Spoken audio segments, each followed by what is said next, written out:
All right. Good morning. Welcome to our workshop.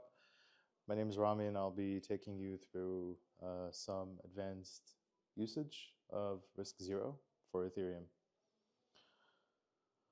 Um, this is sort of our schedule. If you've attended one of our previous talks, you might be familiar with this. Today, we'll be, digging a bit more into the practical side of things. If you don't have your laptop, I recommend you bring it. Hopefully, you'll be able to follow along with some of the things we'll be doing. So first, we'll just quickly recap on a functional understanding of ZK proofs for developers. Then we'll talk about the zero-knowledge virtual machine, the RISC Zero, ZK VM, and how you can use it. We'll then talk about Bonsai, which is our remote proving service, something you can delegate proofs to if you want them to be computed faster. Then we'll move on to ZK coprocessors, and that is basically a mental model or a paradigm that you can use to combine your Ethereum contracts with ZK programs. After that, we'll talk about the Steel library, which is a library you can use in your ZK coprocessors to access state on Ethereum in an authenticated manner. Then we'll just quickly recap. Right, so we start off with what is a ZK proof. If you're already familiar with digital signatures, you have these 5 components on the left. Basically, you have your private key, which you're supposed to keep secret.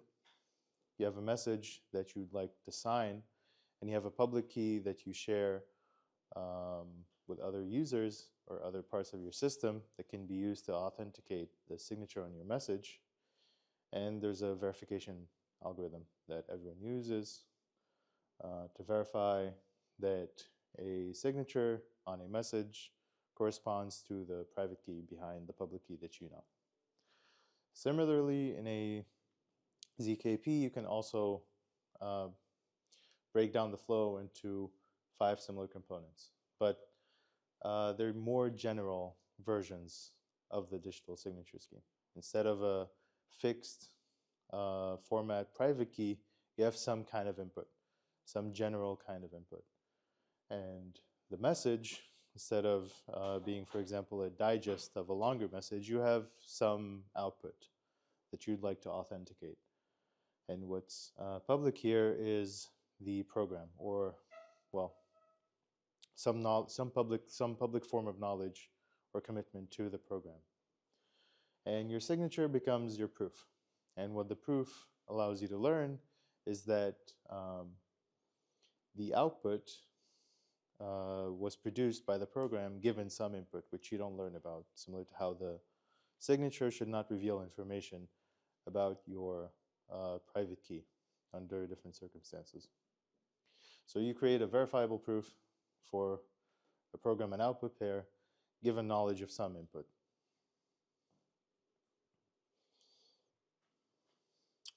And why is this useful? Why would you need a zero-knowledge proof, for example? It's mostly one of these 3 themes. You want to authenticate some process in zero knowledge, or you want to hide some information behind the validity of some statement. So you want some privacy. Or you want to compress a lot of information. For example, you want to replace a lot of signatures in a single block with a single zero-knowledge proof of knowledge of those signatures, where the proof is smaller than all those signatures combined. And you're only able to do that if your proofs are succinct, right? So your proof, the size of your proof doesn't grow too much with the length of your computation, the size of your input, or the complexity of your program. What you also want from your proof is that it's sound. You're not able to forge a proof, much like how you should not be able to forge a signature without knowing the private key. Here, you should not be able to forge a proof without knowing the corresponding input to the program that will lead to the output. So there's also this minor detail in the constraining.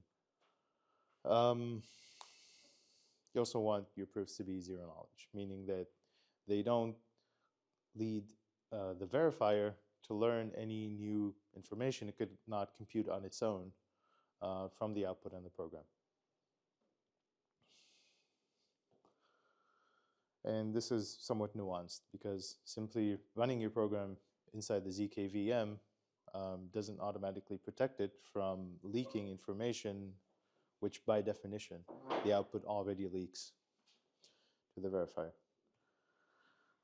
So these are nice theoretical models. What does RISC Zero itself unlock with respect to that?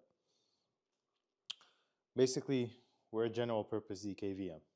So that means you should be able to prove, to generate these proofs with respect to arbitrary programs that you write and express in general programming languages that can be compiled down to the risc-v instruction set.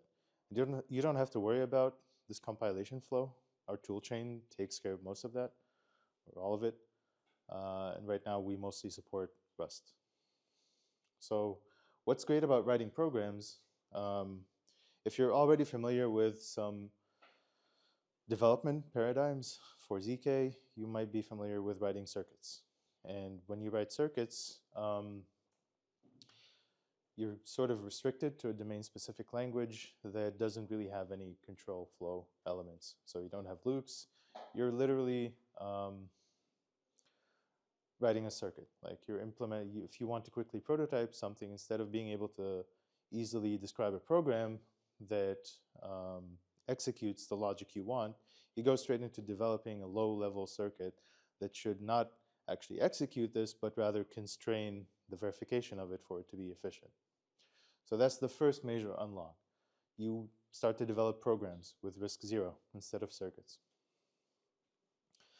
The second thing is your proofs are not limited to a single invocation of a circuit.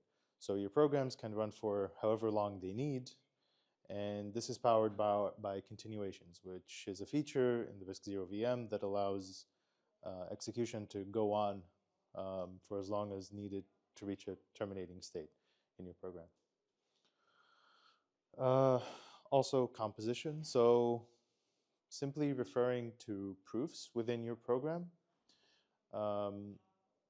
is not really straightforward in circuits, for example, because you would basically need your circuit to be able to verify proofs of its own execution. That's not always efficient, and a lot of work has gone into making recursion efficient. If you've also been attending some of the other ZK talks, you'll see people talk about this at length. With our composition system, we have a somewhat more general system where your programs can require proofs of other statements to be valid for its own statement to be valid. So the verifier, you can easily use recursion-like primitives and combine different proofs together. Lastly, it runs on your machine.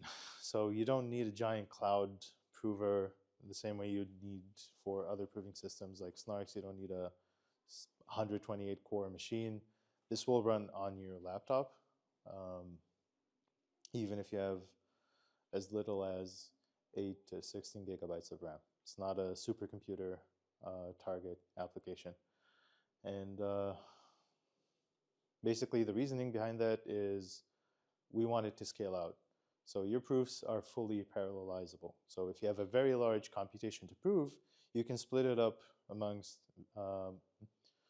multiple small machines to carry out the computation. So what's the state of all this? Pretty decent. We are actually probably the closest general purpose ZKVM to production. It's been 2 years, and it's been a busy 2 years. 2 years ago, we had a proof of concept start for proving Rust and C++ programs. A year later, we had continuations and composition, so we could support large proving workloads.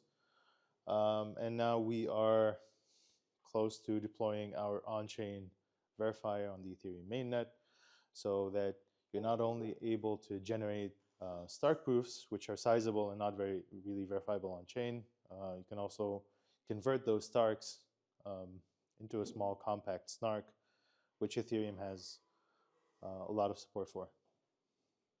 And it's not only about Ethereum, honestly, wherever you can get the verified to work. So any EVM chain is pretty straightforward to integrate with all the available precompiles. Wherever else you can get the verifier to work, you can make use of the entire proving stack. So this is where you get your laptops out. If you don't already have your tool chain installed, it is pretty straightforward to install it, assuming you have Rust. So who here is going to actively try to follow along? And who does not have Rust or the tool chain installed? Please go ahead. Internet is not very fast. Huh.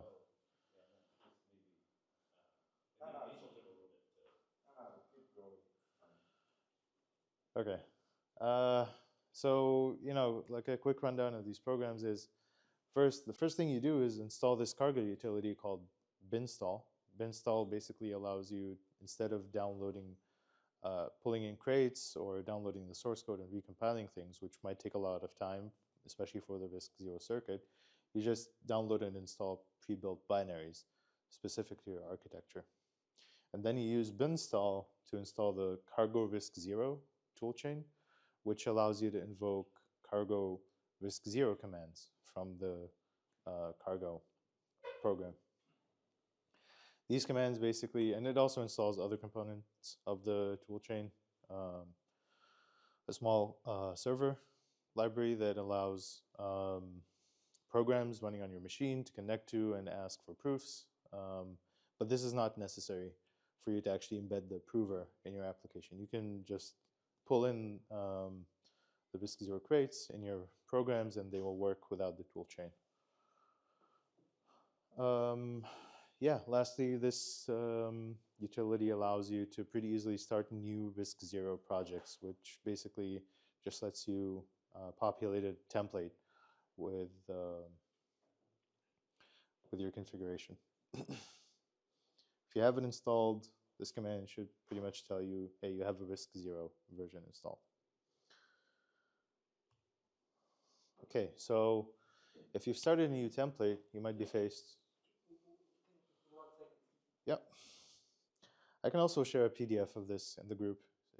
So if you want the data in it, if you want the commands, you don't have to take screenshots, photos.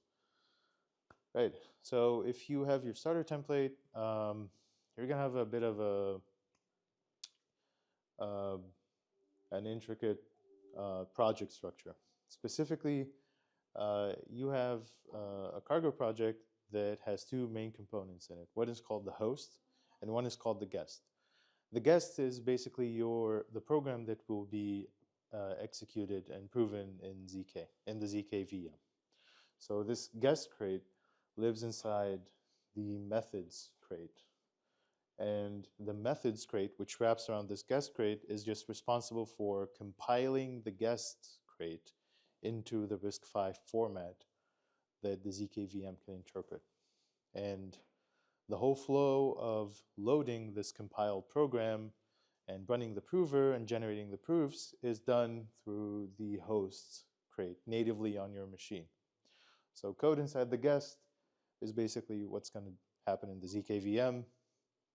The methods crate is going to look at your guest code, compile it to risc-v.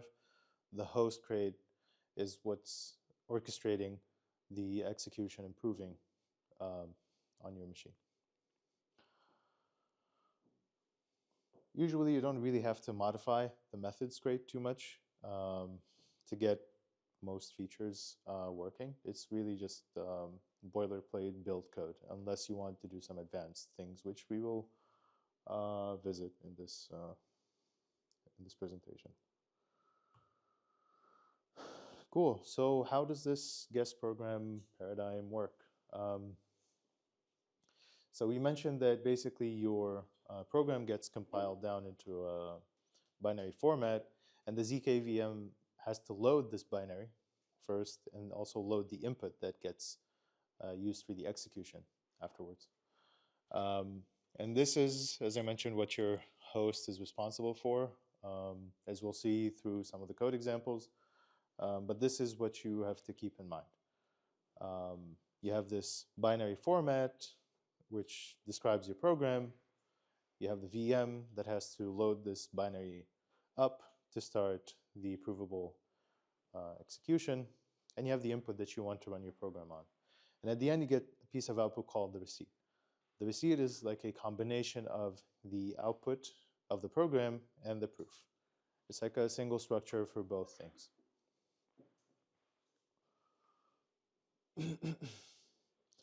Are we good so far? There's absolutely no rush. Like if anyone wants to stop me for questions, ask anything, yeah, feel free.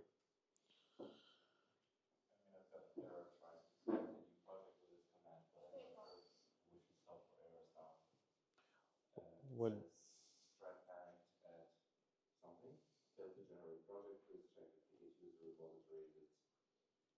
If sorry.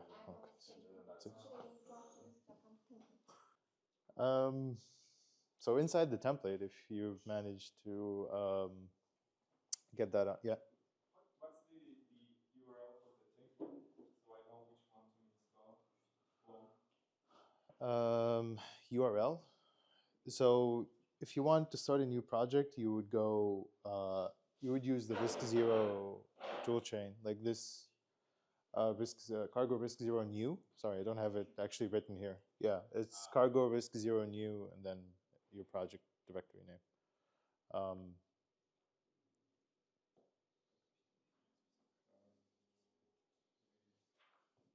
Like this, like cargo RISC Zero, but instead of install, it's new.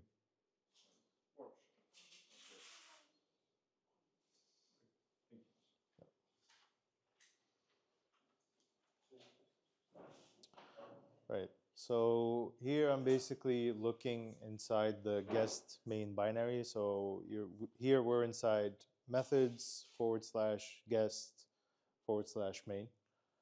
And the template guest is something that's pretty straightforward.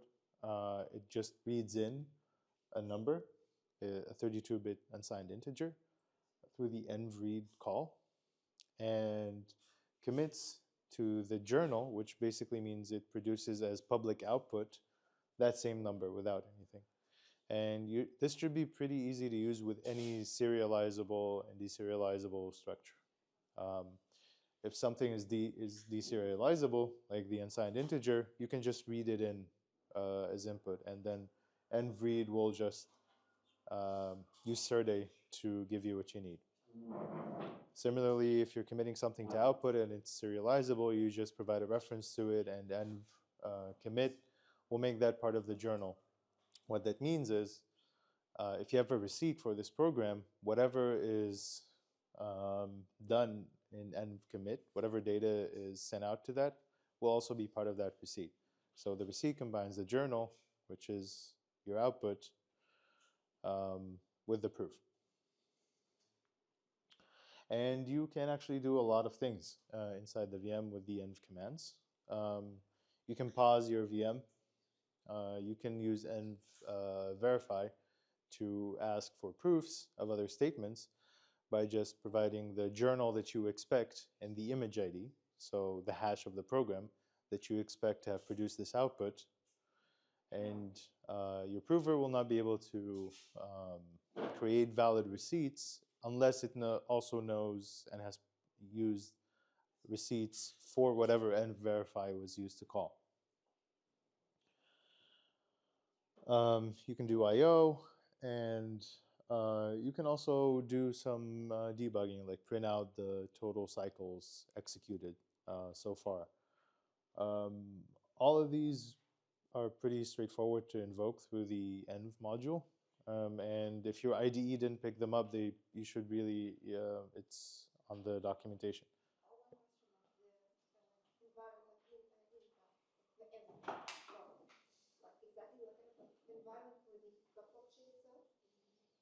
No, this is just the execution environment.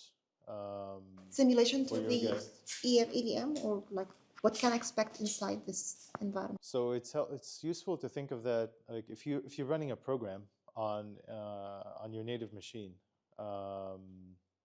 it has access to the file system, to networking. It has access to some modules, right? But here we're running your program inside the virtual machine, and the way it's able to communicate with the outside or with the host is through the end module.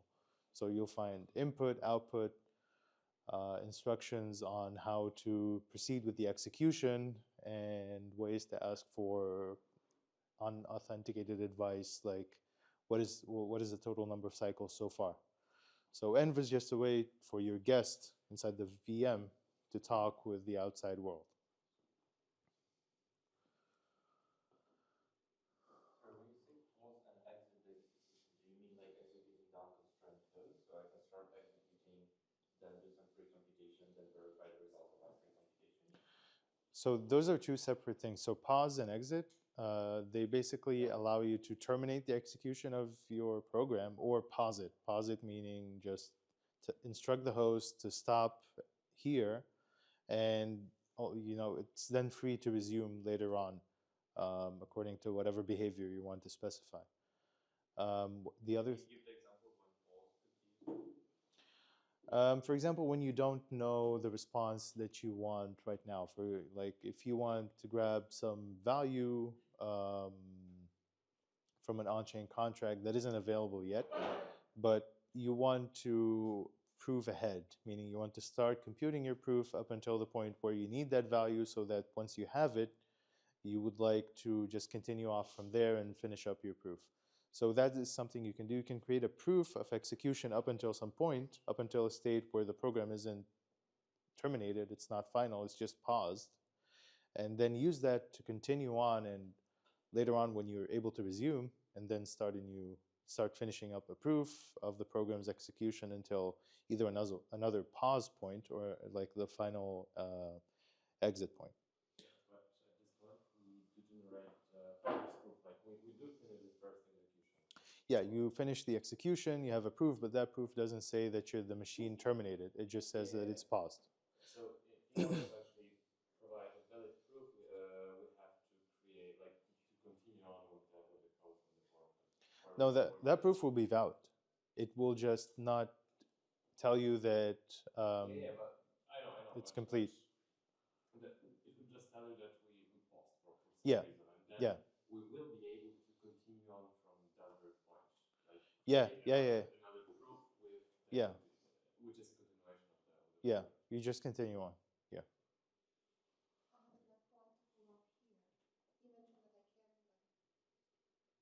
Whatever logic I can for the contract itself, what are the limitations in terms of like accessing the contract states and this kind of stuff? So we'll get to that using the Steel library, because the zkVM just works independently of any blockchain. The integration software that we provide is mainly through Steel, with it for EVM chains. I have one follow-up question on pausing and resuming. How do you deal with determinism then? Because if you pause it and then you fetch data from the outside world, is this data then also somehow included into the proof as an input? Because there's like data coming from the outside and it's not like a functional execution anymore. Right? Because you have a side effect kind of, because you might fetch data from outside. So that's independent from pausing. Basically, whatever data comes into your zkVM, you're in charge of authenticating that data. So what's going to show up on the execution trace is just the VM loading your data and writing it to memory. Those are the steps that come up in the execution trace. But is that data correct in some way, or is it the result of some correctly computed function? That's not part of that execution. The part of loading up input is just reading the input. Whatever you want to do in terms of verification is part of your program. So when you pause, it has nothing to do with IO. We will see that later on. You may want to pause to ask the host for advice, or basically have your program be non-deterministic in a way that you can just ask for results of computation that you're just able to efficiently verify rather than calculate. So if you want, for example, the modular inverse of some value, you can ask the host for that modular inverse, and it just gives it to you as input. And within your guest program, what you do is just multiply the inverse with the number you used to ask, and see if it's equal to 1 in your field. So yeah, this is how you do non-determinism, but you need to verify inside the guest. But it's up to the developer to actually. Yeah, because it's your logic.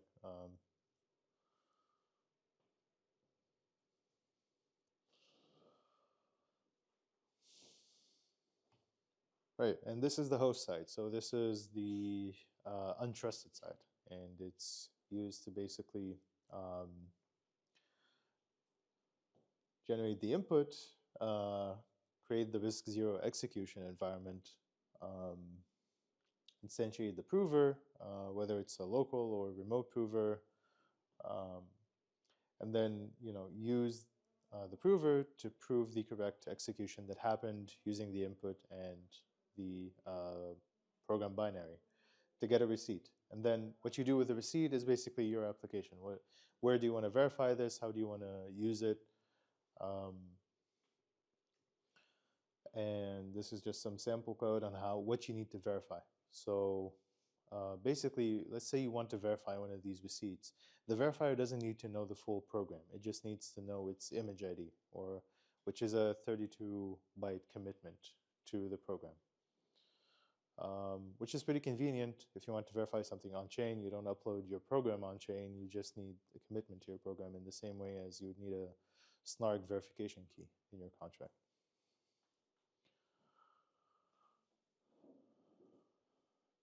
And as you see here, like your methods crate is what has the image, the ELF, and the image ID, right? So that crate, if you remember, we said it just takes your guest, builds it, and for every guest that you have here, the guest is called house guest.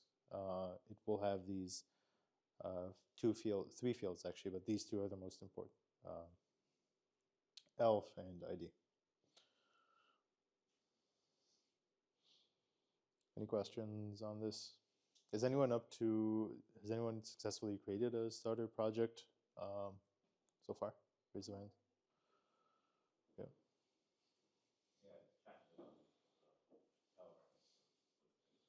Okay.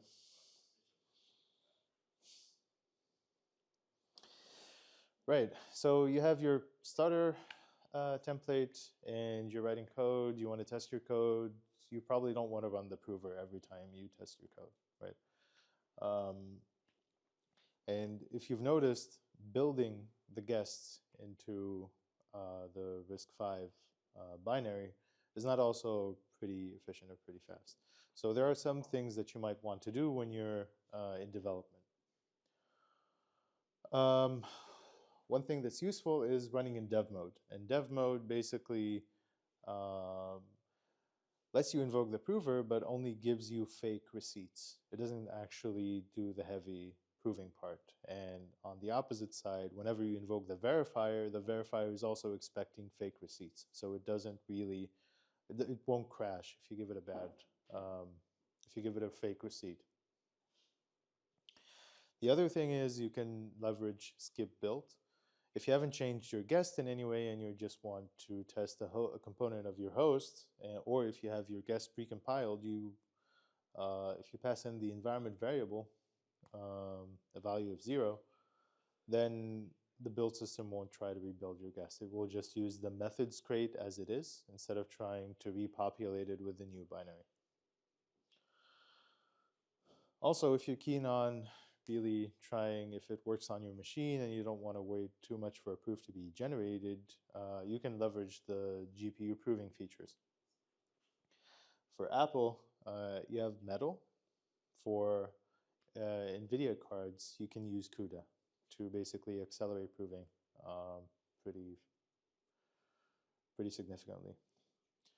Also, if you're looking to benchmark your actual guest and see how many VM cycles it takes to execute, which will correspond to how long it will take to generate proofs for your guest, you'll find that the executor's log output is pretty useful to look at because it will tell you how many cycles your code took, how many cycles were added by the virtual machine for initialization and other aspects like loading input or loading the actual program. This can kind of help you profile things from a very high level, but deeper profiling is also possible. You're able to see how much time was spent in each part of your code. Right, so we get to the part we lightly touched upon, which is pausing to ask for input so that you can continue. And this is done through the callback API. Now, the way you use this API is basically you first declare a new system call in your code, and this has to be visible both to the guest program and to the host.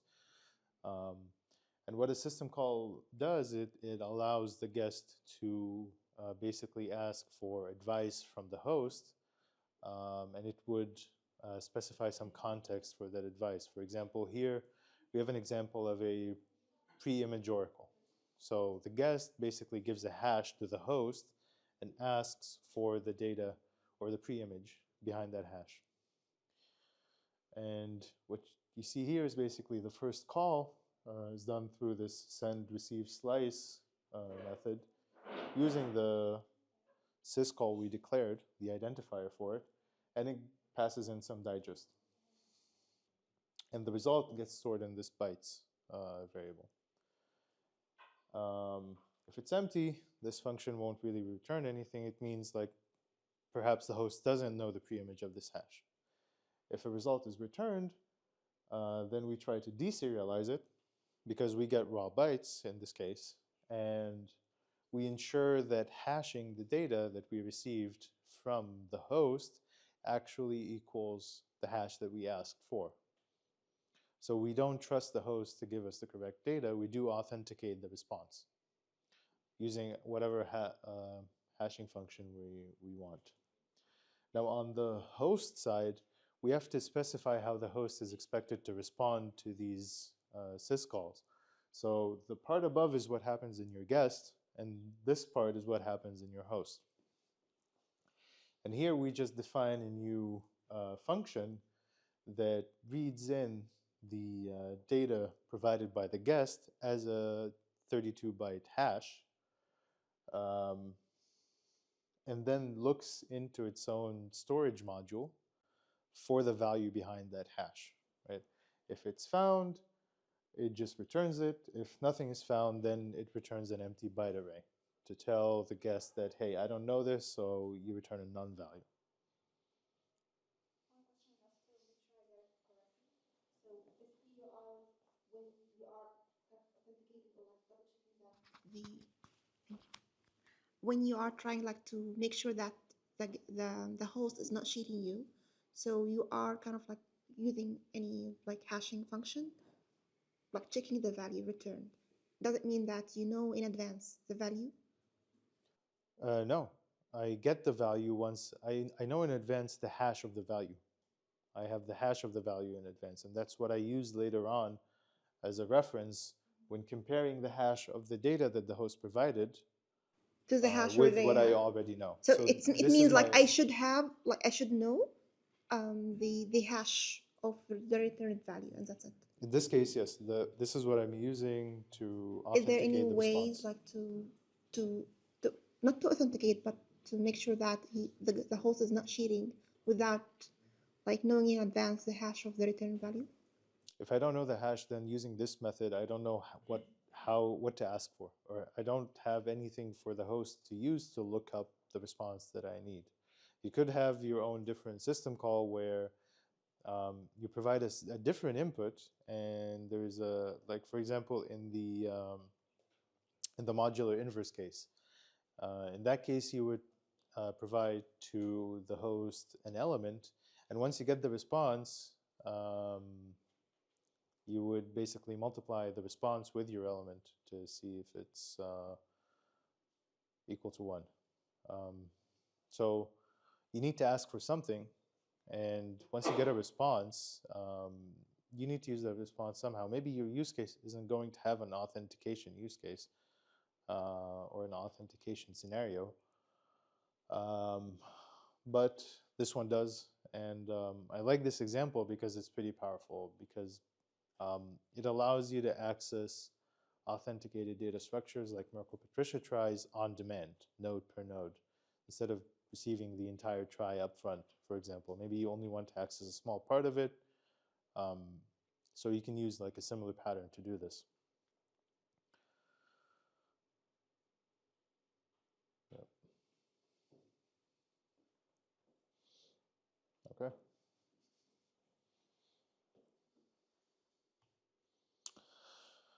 So the second thing has to do with basically getting to production. So the process of building your guest and creating the output binary is pretty sensitive to the state of your host machine, or of the machine that is actually doing this build. So you might notice, if you're constantly rebuilding your guest during development, that you'll get different image IDs. They won't be very stable. And this is mainly due to how the Rust build system behaves. It does rely a lot on the state of your file system and a lot of things there. So if you want to rebuild the exact same ELF binary, meaning you need a reproducible build, we have a solution through through using Docker. So we containerize the build process such that it's reproducible on different machines, and you get the same binary, because essentially if your binary is off by even 1 byte, the image ID is a cryptographic commitment to that binary. So you'll have a completely different image ID, and you won't be able to authenticate things. So where would this happen? It happens inside the methods crate. So instead of the basic method that you have here, which just looks at every guess and builds the binary, you have this more complicated method that does, for every guest that you have here, guest, this should be house guest, but yeah, this is what you would do for every ZKVM program. You would simply add the guest option to use Docker to do the building. Has anyone used this? Has anyone run into issues with image IDs before, reproducible builds? Is it clear, like we're just building the binary inside of Docker so that we have basically an environment we can reproduce on our side, on the user side. So if someone wants to rebuild your application from scratch, they'll get the same image ID and result, essentially.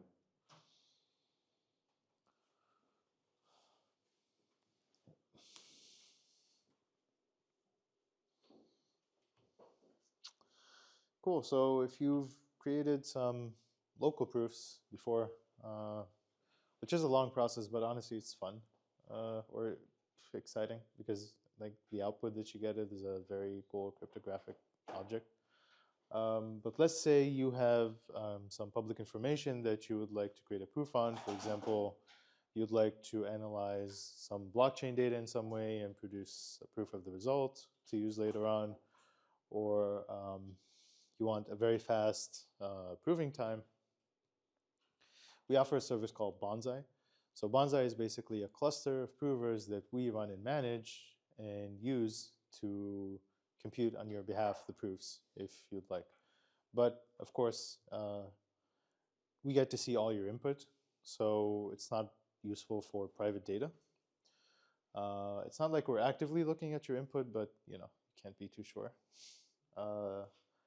We also run a very large cluster that we get from AWS. So we're able to scale out the proving pretty well, and it's paid in a way. Right now you can apply for a free API key and practically do what you want. We're not going to charge you for anything, but that's the eventual plan, I guess. This would be a paid service. However, the nice thing about it is it's pretty transparent, so you don't really have to worry too much about how you call the prover in your code. If you wanted to use proving locally versus Bonsai, you just feed in the API key and URL, and the prover will just figure out that you want to do the proving remotely and connect there. It's also useful for the Stark to Snark conversion. So a proving system is Stark-based, but if you want to verify these proofs on chain, as we'll see later on, you need to compress the proof into a Snark. And by nature, or by the way they're currently designed, proving a Snark needs a lot of resources. So you may be able to locally produce the Stark on your machine, but once you get to the Snark proving part, the circuit is about 1 million constraints, and that might be too demanding to execute locally. But at that point, you have a Stark and you have a ZK Stark, so it's pretty straightforward, or it should be safe to send to Bonsai to convert into a Snark, because it's not going to learn anything about your input from the Stark. And also, if you're doing a very large workload, like you're proving entire Ethereum blocks or optimism blocks, this is also pretty useful. What is size, for example, for proving Ethereum block? It depends on the block. So if you have a block without any snark verifications, it can go from like 1 billion cycles to 2.5, depending on how much gas or how much storage access happens. Yeah. And like, can I prove it by in my local machine and then just send all the like Stark proofs to the Bonsai? Is it right? Yeah, you can do that if you want. And you get, by the way, like you're proving like billions of cycles across multiple segments, but you get one Stark proof, one succinct Stark proof at the end. You don't have a lot of segment proofs. You can do everything locally. Yeah, but it's quite like It will take time. yeah. So how long does it take? Like, is it possible to do it like on like local machine, like everything before Snark generation? Yeah. So it's not quite expensive thing in terms of RAM and. No, it's possible, but might not be practical. If you're talking about Ethereum blocks and billions of cycles. But if you're talking about a handful of segments, you can certainly, like a few million cycles, you can do those locally and then send it over. Especially if you have an Apple machine, or if you have a good CUDA-enabled graphics card, you'll get pretty good results locally for your Stark proving. Okay, thank you. The Stark to Snark conversion on a high level. The question is the Stark to Snark conversion on a very high level. How does it work? Do I create a Snark proof for the Stark proof I've created, or is there some cryptography involved that translates this from one proof system to the other? It's a typical Snark proof. So basically, we have the Stark verifier as a circuit that you prove the Snark for. So the input to this circuit is your Stark proof, and the output of the prover of that circuit is a Snark, a Groth 16 Snark. Interesting. Okay, yeah.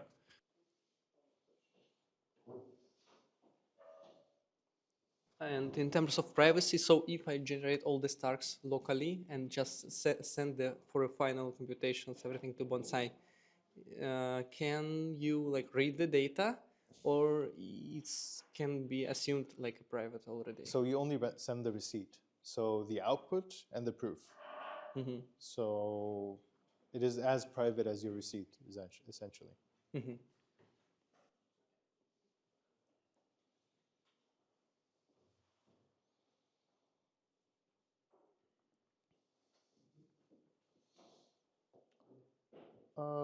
Yeah, so basically in the code, if you just get the default prover, this will either be your local machine if there are no Bonsai environment variables, or if you set the Bonsai environment variables, it will be just the remote prover.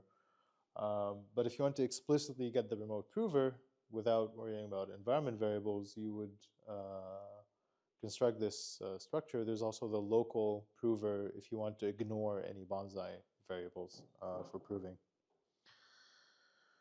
Right, so that's the ZKVM only segment. Is everyone comfortable with me moving forward to the Ethereum part? Yeah. Right, so how can we use all this in contracts conveniently, right?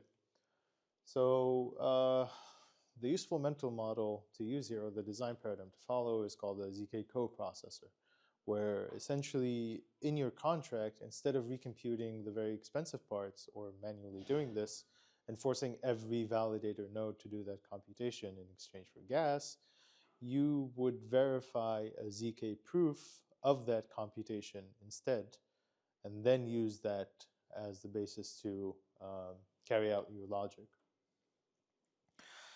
So, I mean, the advantages of that are you get to do more complicated or longer computations.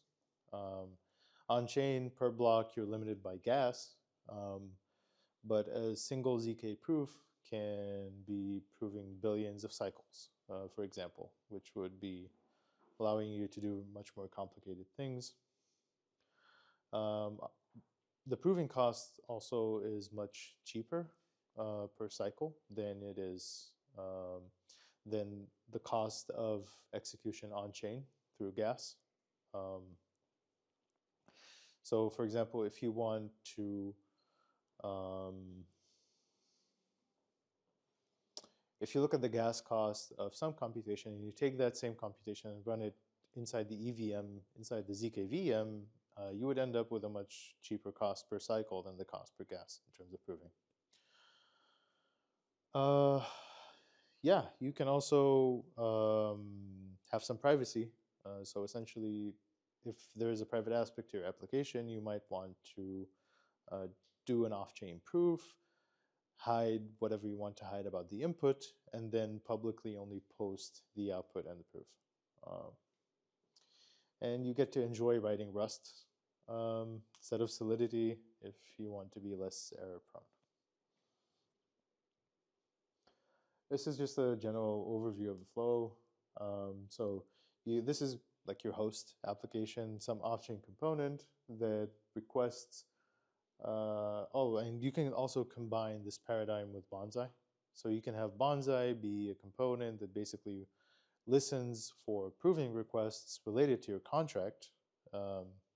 Once it gets that proving request, it does compute the proof using the input and then submits a callback to your contract that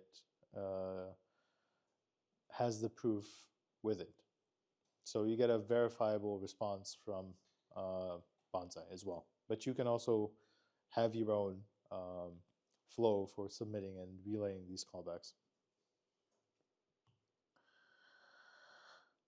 So development-wise, you would use our Foundry template to write applications in this paradigm, or of course your own thing, but this is the most convenient way you go about it.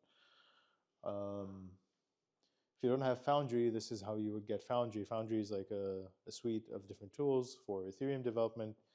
You also need a Solidity compiler if you don't have one installed.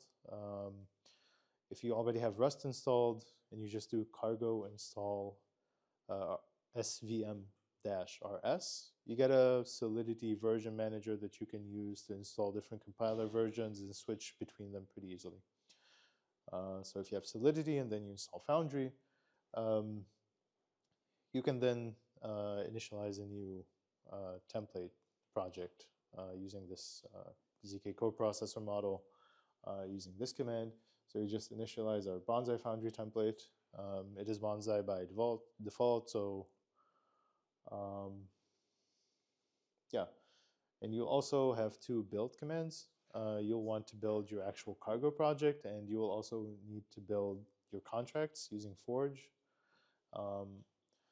The advantage of all this is how testing can happen. You can test everything locally without generating proofs and by simulating the full callback flow to see how your contract will behave once it receives these callbacks and how you can format them. So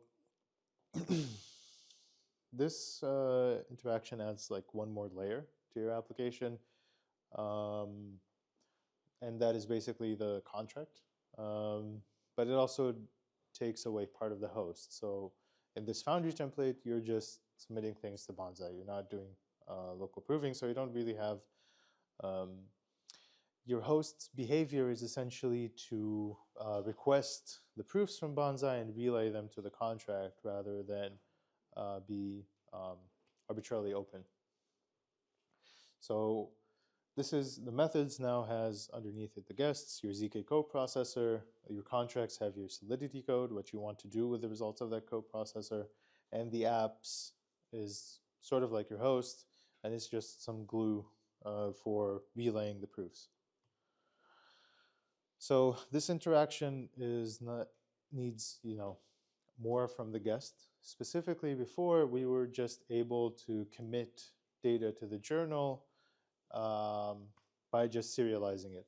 But because now we're dealing with Ethereum contracts, we have to do ABI encoding so that once we give the result to the on-chain contract, it can easily and cheaply parse that result using the EVM. So luckily, we're writing programs. We can reuse almost every Rust crate. So we just use the ABI encoding logic from Alloy or Ethers. And here,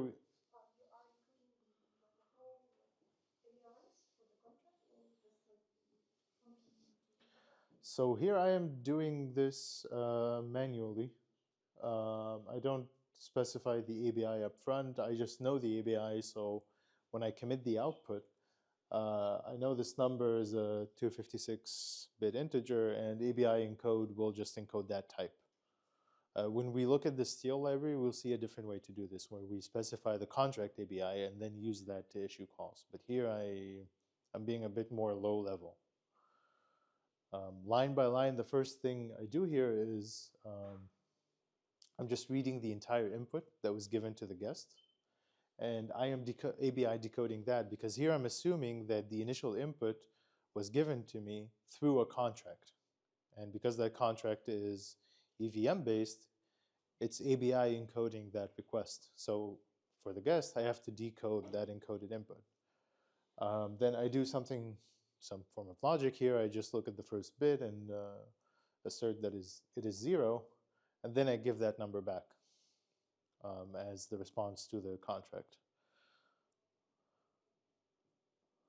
But the part to keep in mind about the ZK coprocessor is for your contract is just the ABI encoding and decoding. You're not just you're not just directly relying on Serde anymore. Yeah? Any questions about this so far? Right, so how should you then change your contract to basically have this, to follow through with this flow? Instead of basically, in the previous example, instead of checking that bit manually, what we would do here is require a verification of the proof on the journal that we want. And you'll find also this, but all of this code is part of the starter template. So this is the guest you'll find in the Foundry template, and this is the part of the contract you'd find in the Foundry template. And you want to only update this value if the proof is valid for it. So here you expect the ABI encoded integer to be in the journal, as was done in the guest. And if the seal is valid for this journal, according to this post-state digest, we don't use this too much. This basically has to do whether, am I expecting a proof that my program terminated after outputting this journal, or is it paused? So there's a default value for termination, and it's all zeros. I think in the new API, you can skip specifying this altogether and just assume that the program is completely terminated under this proof. But this is the logic being checked here.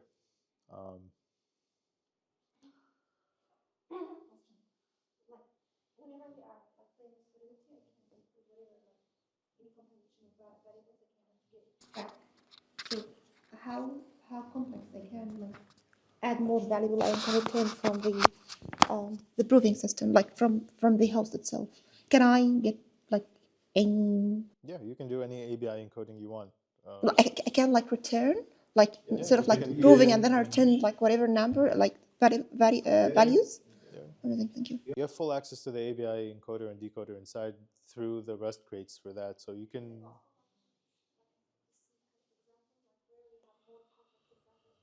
Encoding and decoding values, turning back from the bonsai in Ethereum, for example. I'm not sure if we have examples ready, but if you look at the actual code for the bonsai part of this, there is more intricate encoding and decoding happening before the value is passed to your contract. So that could be interesting to look at. Yeah.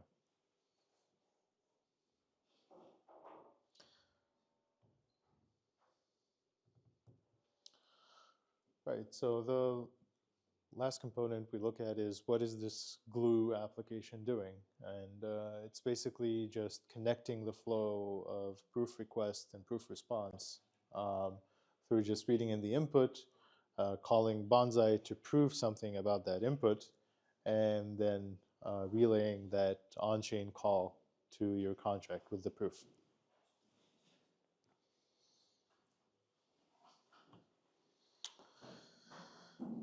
So we've gone in one direction.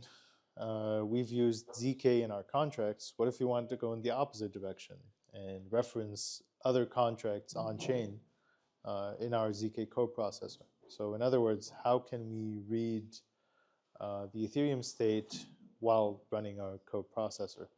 And we also offer something called the Steel library that you can use in your ZK coprocessor as you want to specify it.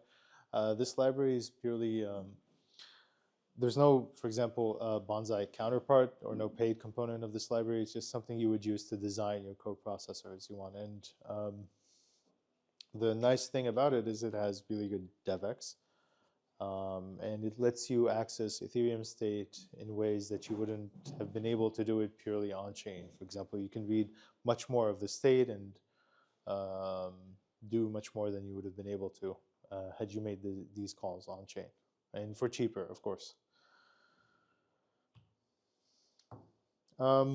So yeah, this Steel library, if you want an example of how to use it,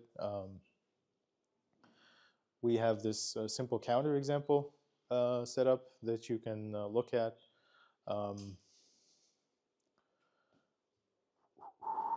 Yeah, but yeah, we'll also go through here the components of the library and what's available on GitHub. So this is what we were mentioning earlier. How do you specify the ABI? So in Steel, I want to basically perform a view call on Ethereum. And the first component of that is I define the interface or the ABI for that view call, right? And I do that through a Solidity macro, through Alloy. And then I specify what the call that I want is and what is the contract address, and during the call, who do I want to be the address of the caller. And this is done purely off-chain.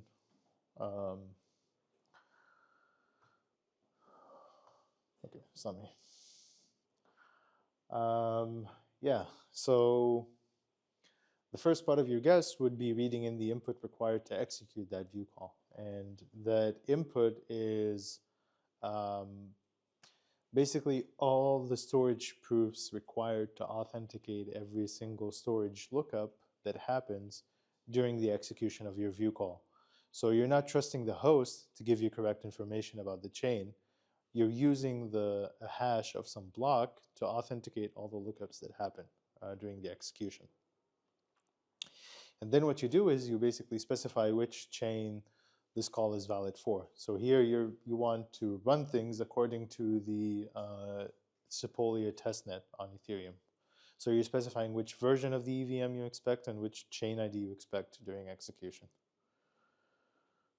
And the last thing you do is essentially write to the journal the result of the view call, ABI encoded. So development-wise, this is all you need to do. Specify what needs to get executed, and then just read in the input for that execution to take place properly. And we'll see later on, you don't have to worry about how this input is constructed. The library also has a host-side component that fetches all the data automatically.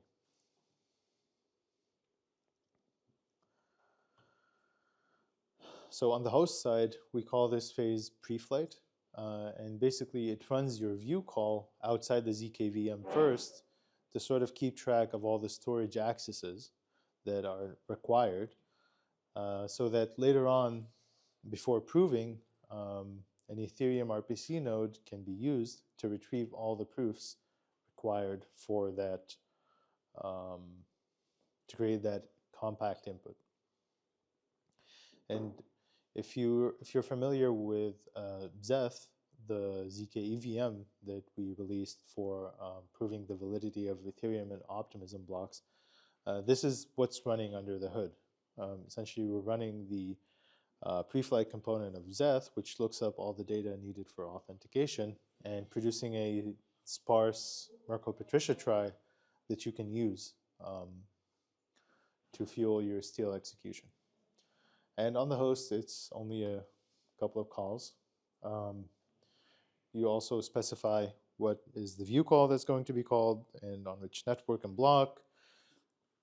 You perform the pre-flight, so you keep track of all the data. And then you construct the input that's expected for this view call to be carried out.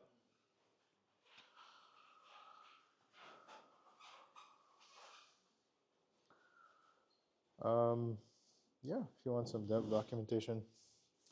But so far, if anyone has any questions,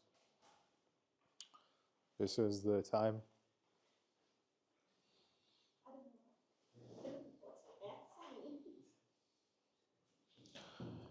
Right, so just to recap, why do you want this? For one of these three reasons. Where do you want it? Off-chain or on-chain? Communication between off-chain and on-chain. And the problem. The common problem is to like communicating off-chain and on-chain. That's it. And ask this question. Like you mentioned that your application needs to like, if you have your application on Ethereum network and your proof outside, so there is kind of like back and forth, like communication off-chain and on-chain. So what's the most common problem and like we have to take care of, and what are the solutions to make it easier? Because like accessing off-chain is a problem. For now, that's basically your job as a developer to write the glue application that will relay the on-chain transactions that carry the proofs. And that's the current state of affairs. Maybe it will get better in the future. Yeah, it will get better in the future, I'm just saying. Yeah, I have maybe more organizational question, like either will be do like maybe hello world, like to try to do all the cycle from the beginning to end? Yeah, if you go to the starter template, you'll find basically a basic complete example of the flow. With the number example that just takes in a proof request, gets the proof, submits the on-chain transaction. Yeah. Okay, yeah, I try, but there's also a component we have called the relayer that also helps more with that aspect. If you want to also connect to an RPC node, watch for events and respond to those events by creating proof requests and then relay those proofs, that's what the relayer does as well. Okay, of course it takes some time to set up the environment, all the RPCs, like API case, but I will try. Thank you. Yeah, but there's example code for the entire flow. You can take a look at that and then work off from there. But right now we're not, for example, going to relay things on, we're not going to watch for events on your behalf or do any of that. You still have a needed component of your own that does that. My question, like previous question, to the accessing the state of the contract state itself, any limitation? So, like basically, if I'm developing a smart contract in Solidity, I have some limitation. I cannot, for example, like listen to an event triggered.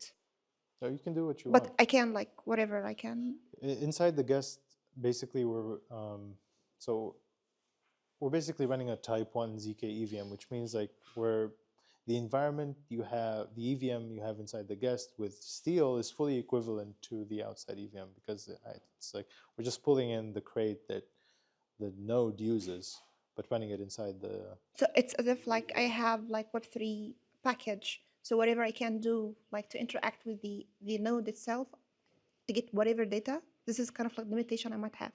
There's no limitation. Yeah, I mean like limitation is like the limitation of whatever you can do on the EVM itself. If you don't have like a function in the EVM to give you certain data, you cannot do it. It's as if I No, have. so you're executing view calls. So there has to be a view call that you are using to look at this data. If you want to manually inspect a storage slot, you can do that, but you have to write more code. But I cannot like do none like send a transaction. Of course not. I'm sorry. You can simulate a transaction, Simulation. but then you would have to go look at the Zeth repository to see the things you'd need to modify to simulate that transaction in the ZK VM. So you can go beyond view calls, but that's not what the Steel library will make easy for you. If you want to do that, you'll have to cook up your own solution using the underlying Zeth primitives. Yeah.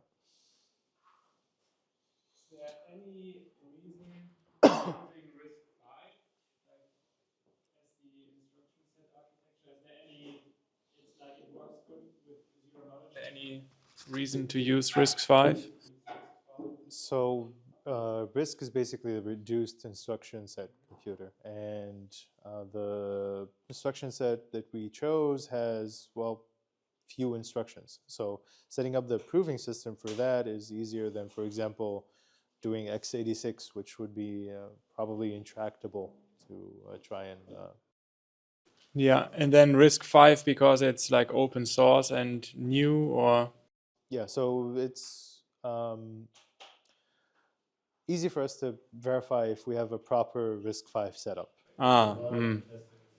Open tests available, and we can already, through using RISC-V, we can leverage the existing tools that are out there for building programs into RISC-V bytecode. So our build system has like leverages LLVM to basically compile down Rust into our target, RISC-V 32IM. Yeah, that makes sense. Okay. Yeah. So what some other VMs do is basically have their own instruction set that is very much optimized for ZK and whatnot, but then you get to miss out on the existing ecosystem of all other languages. Yeah. Cool. Eric also might be. So like adding on to that, so in order to keep the proving, like, I think one of the advantages of RISC-V is that it's also a really simple instruction set. So then what happens as a result is that in these Stark systems, we have these arithmetizations and we have the trace execution, which is kind of like a spreadsheet. That's kind of like how I think of it. And the spreadsheet has a bunch of columns. So the more complicated your ISA is, the more columns you're going to have. And then that's going to increase the memory footprint. So by choosing RISC-V, it's also, and I'll be talking about this a little bit more tomorrow, but like RISC-V also has different features. So you can kind of take like what you want to use and leave what you don't want.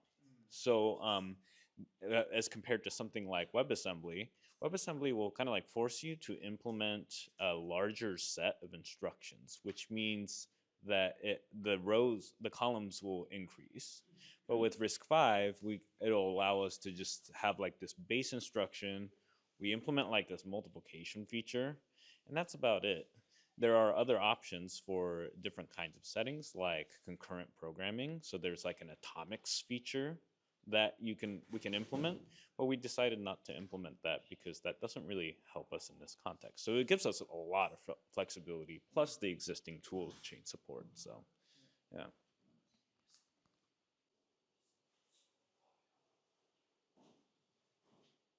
Cool.